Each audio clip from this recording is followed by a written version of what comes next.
Oh man, guys, finally back, finally back. Hello, boys!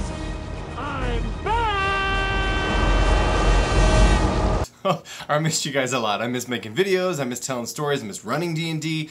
Winter break was tough, but I'm glad we are back and playing. I can't wait to share with you the story from this week, the lessons that I learned. It's pretty crazy. I can't catch you up on everything that has happened, but suffice to say, when last we left our heroes, the players were crew members on a ship which was from their home nation of Krell, and their goal was to find a location, an island, a place, a fortress, that is a suitable location for a colony for their home nation of Krell. Along the way, they encountered a lot of dangers, had a lot of adventures, and even found a blue dragon egg. That's going to be important later. But eventually they found their way to the island of Wanale, and on that island there was a fortress that they took over. It was inhabited by some lizard folk, and they enlisted the help of an orcish tribe to go and clear out and take over this stronghold, this castle, and the player Hunter, his character Travis, has since taken over that castle and is now acting as his stronghold. He's now the lord of it. I am using Strongholds and Followers Rules, the book by Matthew Colville, and it is quite excellent. It's very fun, but I offered it to my players and said, hey, there's going to be a stronghold here. Who wants to participate? Who wants to be somebody who's in charge of a stronghold? There's lots of cool things that come with that, but responsibilities and stuff you have to manage. Who's interested in that? And like nobody raised their hand. It was pretty much just Hunter, who's playing Travis, who said, yeah, no, that sounds super cool. And he's engaged with it very hard. Over winter break, he and I were sending lots of messages back and forth for stuff he wanted to do. So he has an establishment, and there is a keep in there, but he's not using the keep aspect of it, so it's just kind of there. He's using an establishment and gathering money and information, and all that is very, very cool. And so it's one of those sort of mini lessons in that sometimes you want to show your players a cool thing, and you get worried that people are going to be jealous about, wait, why everyone has to have this cool thing if one person gets it? And that's not always the case. Sometimes players will go, nah, it's fine, I'm just going to play my character, no big deal. So that's sort of a mini lesson at the beginning of this video, is sometimes we as DMs overthink things and think that players will be hyper concerned about fairness, when in reality, they just want to see themselves and each other do really cool things all the time, and that happens a lot. It's D&D.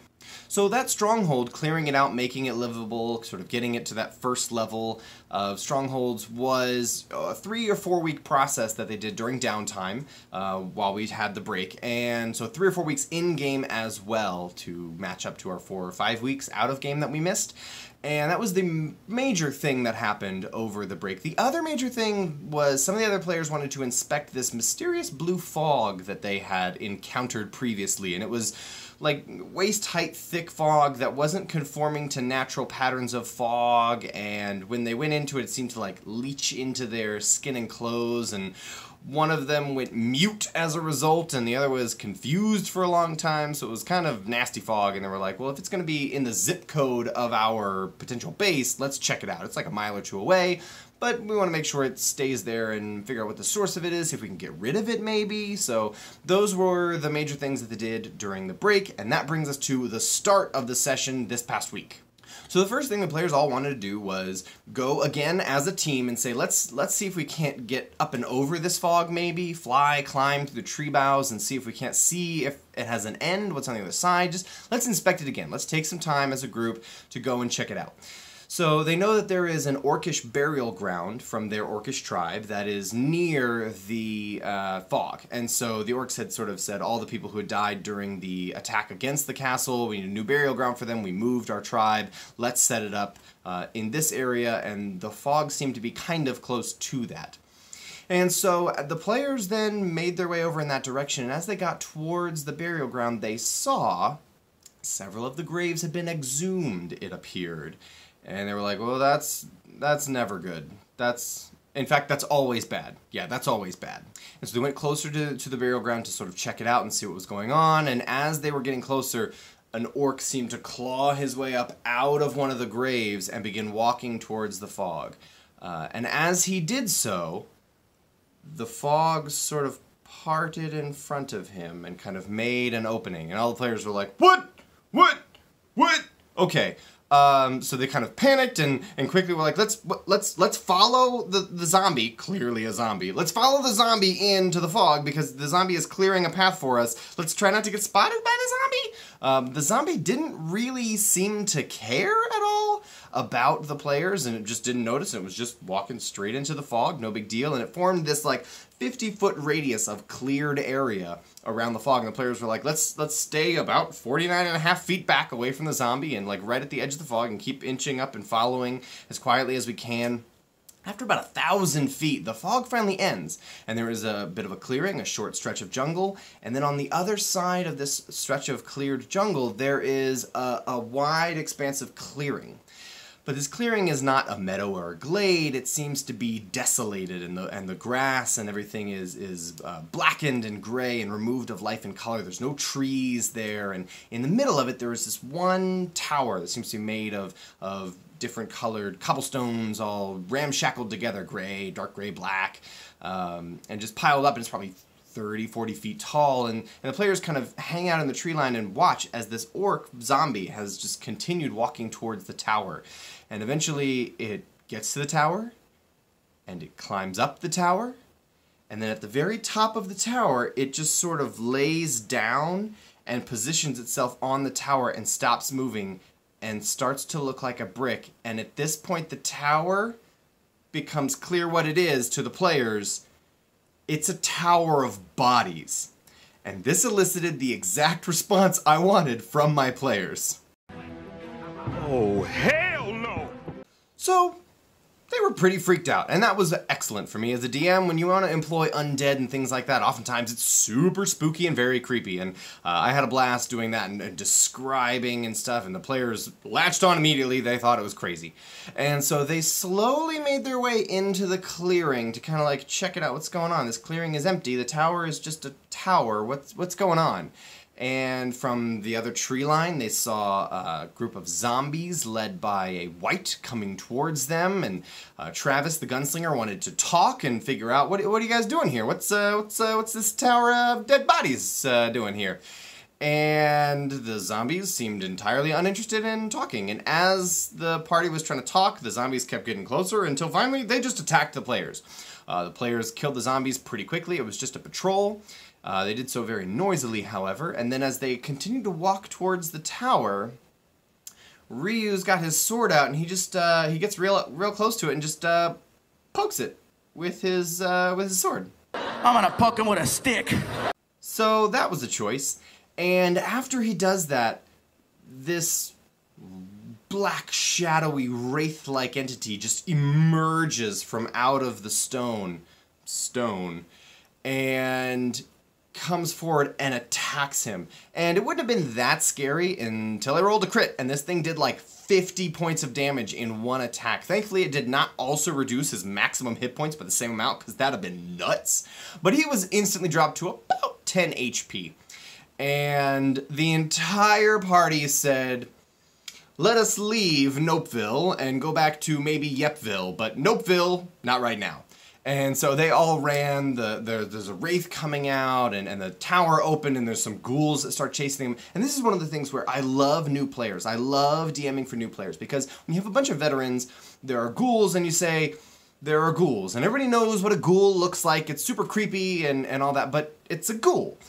But with new players, you get to describe this visceral, it's this undead zombie that seems to have this hatred burning in its eyes, and it's missing its lower jaw, so its tongue just hangs lifelessly down to its sternum. And each of them has on their index finger these long, twisted, evil-looking black fingernails, and you're just like, oh my gosh, it's so crazy. And new players freak out over that stuff. They're like, I have no idea what this is, and it sounds scary. And I don't know what it is! So it's very cool to DM for new players and get to describe things in really animated ways, and they don't know what it is, and so it's very, it adds the layer of tensions. That's just really exciting for me as a DM to get to use all that colorful language to elicit responses from players in a really cool way that you can't always do with veteran players. So new players, thumbs up, love you guys. So at this point, the players bail. They run as fast as they can, they climb up into trees, they use flying and the rope of climbing, and they're helping each other. They go from tree bough to tree bough across the fog. It's slow going, because it's, tree to tree, but they finally get on the other side of the fog, and they're like, that's a problem. That's a problem, but maybe a problem that we don't have to deal with right now. Let's deal with other things, possibly. So what they do is they set up stakes and measure them out to different distances and just kind of get a ballpark to see if the fog is growing. Is it expanding? Is it coming closer? Because if it's going to stay here, then maybe we can say, well, you stay over there and we won't deal with you. But if it gets closer, then might be something we have to deal with at some point in time or another. If it gets closer very quickly, we have to deal with it very quickly. So they set up these stakes to kind of measure the progress of it, and then they go back to their castle to sort of discuss their options. So first, Captain Clement reveals that he has a sending stone and is able to communicate with their home nation of Krell, and has sort of had this the whole time but didn't say anything. And so they let Krell know what the situation is and that they have a viable potential colony spot. However, they do mention the undead, and Clement sort of plays up how scary the undead are, and that's sort of an interesting character decision. There's lots of reasons for that I won't tell you. And the home nation of Krell sort of says, okay, well, as long as the undead are a problem, we're not going to send colonists there. Clear out the undead, we'll send you the colonists, and we'll be ready to go. And so they sort of say, well, okay. And their new plan is to then take their crew, go back to the city of Volta, which is a couple of weeks away, because their crew is kind of tired of being island bound. These are sailors, they want to be at sea, they want to go to port. They've been in the middle of nowhere in the jungle forever, and they're ready to go and move on. And so that's what their plan right now. If the fog is not advancing too quickly, they'll go back to Volta, get some supplies, and catch up on some news and information there that they're trying to figure out. They also want to make sure that they're stocked and ready to go back to Volta. So what they do is they know there's a shipwreck nearby in a cove, and they go and dive that. There's lots of stuff with them scaring away sharks and trying to get up and all the treasure that they found. And they found some cool loot. They found a scroll of teleport, which is bananas for 7th level players to have a 7th level spell. But I kind of think that stuff is awesome because one-time use items, when they are that powerful, give the players decisions to make. And to me, I win every time the players go, now? Do we use it now? No, that's okay. What? Should we use it now? Every time they weigh those options, I think I've won, because you don't have to even use it. If you get to the end of the campaign, you've never used it, I still think it was a good use of an item. And it's just a one-time use. It's not going to be that big a deal. I don't have any players who can copy spell scrolls, no wizards or anything, and even if I could, they can't cast it until they're 7th level, so it's not that big a deal to give them a one-time use, super powerful thing. So I like to do that a lot with magic items and give consumables that are really crazy, but also one-time use. So they rest, they spend the night, they heal back up, and then they go and check the progress of the fog. And based on how quickly the fog is expanding, for it is expanding, they estimate they've got probably 50 or 60 days until it reaches their castle, if it maintains its current rate of expansion, and it would take roughly a month to get to and from Volta. And so they got, that would chop off 30 of their 50 or 60 days. And so they're like, well, we could, but if it speeds up, if it slows down, if, what happens if it gets massive? Is that even a worse problem when we come back and deal with it? So I wanted it to be not a clear-cut thing. We have to deal with this right now, or we're totally fine to go to Volta. I wanted them to feel like they could go either way. And I think they wrestled with it for a little while, but they eventually decided this is a problem here, and this is a problem now. So we've got some cool items, we've got some treasure. Let's go and deal with this. But Travis had different ideas. Travis didn't want to go and kill everything in the tower. Travis wanted to go and talk to everything in the tower and see what they were doing and if they could be negotiated with. So to give a bit of background for my prep, I had tried to do just a straight up hack and slash dungeon. I know these players really enjoy combat, they like doing cool things in combat, and so I just said, cool, here is a standard 5-room dungeon, and there's a lot of cool stuff in it, and you get to murder a bunch of cool things. It's a bunch of undead, and it's very creepy, and it leads to some cool plotline things later on. Go for it. And the players decided, hey, this isn't a video game. We don't have to just kill the things in front of us. We could try to talk to stuff, join its side, ally with them, negotiate with them, roleplay.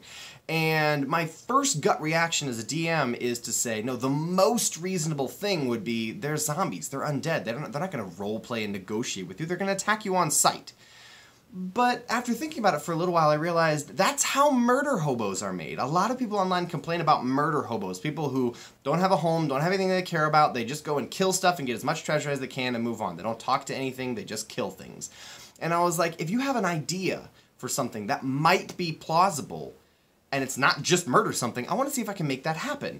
And I'm sort of stuck with there's the option of do the most reasonable thing, or do the most fun thing that is reasonable. And I chose the latter, and I said it would be reasonable, based on what I know there to be here in this tower, that they could be convinced to have a conversation with the players. And it would be way more fun than just attacking things. And if the negotiations go poorly, there's always combat. So that's what they did. They went back to the tower, they crossed the fog, they got all the way out there, the tower had grown a few more feet, and they're like, okay, this is creepy and awesome, Nick, but also terrifying.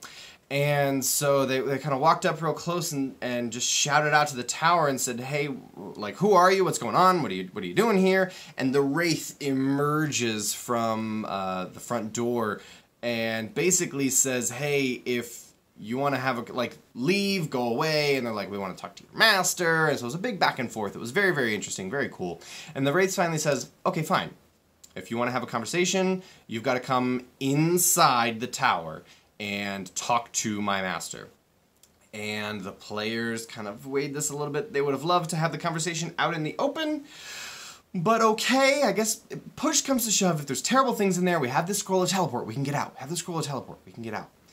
And so they go in, and inside there are those two ghouls in the same room, and the Wraith solves a puzzle that I'd had for the players. It was some kind of a code sequence thing, and the Wraith just put the combination in, and they were like, oh, hey, look, we bypassed a puzzle, go us. And the Wraith led them down into the final boss room and past some other things, and they start to realize that they were supposed to fight things one at a time, and now everything is kind of in the same room together, so fighting here would be catastrophic, probably. Begin to have a conversation with all these people. Because as they can see in the final room, there's several things that catch their attention. First, there's this hunched and cloaked and hooded figure that they can't make out, but they get just a general sense of dread from. And there is a large, shadowy-looking portal in the ground that has arms of shadow seeming to writhe up in front of it. Super creepy. There is someone who is very clearly a necromancer, and I described them as such. And Tico the monk also notices an undead servant of this necromancer who appears to be a master. And the master of monks is a thing that I've got going on in my game. Don't worry about it. But basically, if he fights this guy, he can get his cool powers. And so there's all these things going on, and like, okay, this is a big deal in this room. Let's try to see if we can get out of this without dying. And so the players begin having a conversation, and they say, like, why are you here? What's going on? Why do you want to be here? We just want you to stay in this area. You can be here if you want. Just stay over here. We'll stay over there. Is that fine? And this necromancer is not keen on just doing what they say, and basically says, I serve another. I serve someone else. And at this point, because of his gesticulating, speaking with his hands, they see his left hand doesn't seem like his. It seems like he got it cut off, and a different six-fingered hand, undead and nasty looking, got grafted on. And one of my players immediately knew what that was and said, it is a bad idea. To engage this guy, to fight this guy, that's terrifying. None of the players, of course, their characters, they didn't know, and only one of the players recognized this for what it was, but it is indeed the Hand of Vecna, and man, it's creepy. So basically, they get to the point where this necromancer, who's just sickeningly sweet and ultra charming, and I had a lot of fun role-playing the evil but charismatic and smooth-talking necromancer. And so he was a bunch of fun, and he basically said, I serve someone else. If you want to negotiate with them, all you have to do is step in the portal. To which most of the players went, that's a bad idea. And a couple of players went, yeah, let's do that! So the players were a little split on what to do here. And they eventually did, one at a time, follow the necromancer into the portal, and they tried to communicate with each other. across the portal and couldn't, and some of them have a telepathic link, but they couldn't use that for some reason, couldn't figure out why. And then eventually they all stepped in and were like, okay, well, he said his master is in another place. In fact, he said his master is in a place called the Underdark. And my players had sort of specifically out of game said, hey, it'd be neat if we ever went to the Underdark. That'd be cool. And I was like, well, I can introduce some Underdark if you want some Underdark. So this is the Underdark. And they know that the Underdark is on the same plane of existence, so they know how teleport works and said, push comes to shove, probably we can teleport out. And so they all very reluctantly go, and some of the players' minds go out of the frying pan and into the blazing furnace and say, okay, let's follow the necromancer into the creepy shadow portal and see what good can come of this. Well, as they exited the other side of the portal, they saw a large 3 or 4 foot spherical entity with a large eye in the middle and several eye stalks coming off of it. And as they faced the beholder, for indeed that is what it is, it said, hello and welcome to my abode. And that's where we ended the session.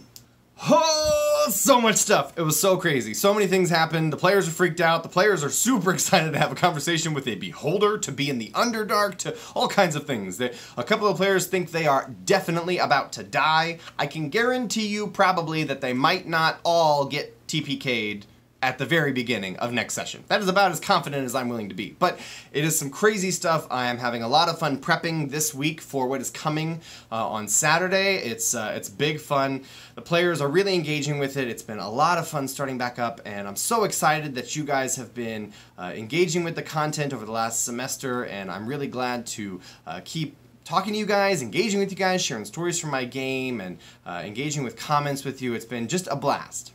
So I'm glad to be back. I'm glad to be making videos. I'm glad to be doing this again. But thanks for watching. I'll see you next time.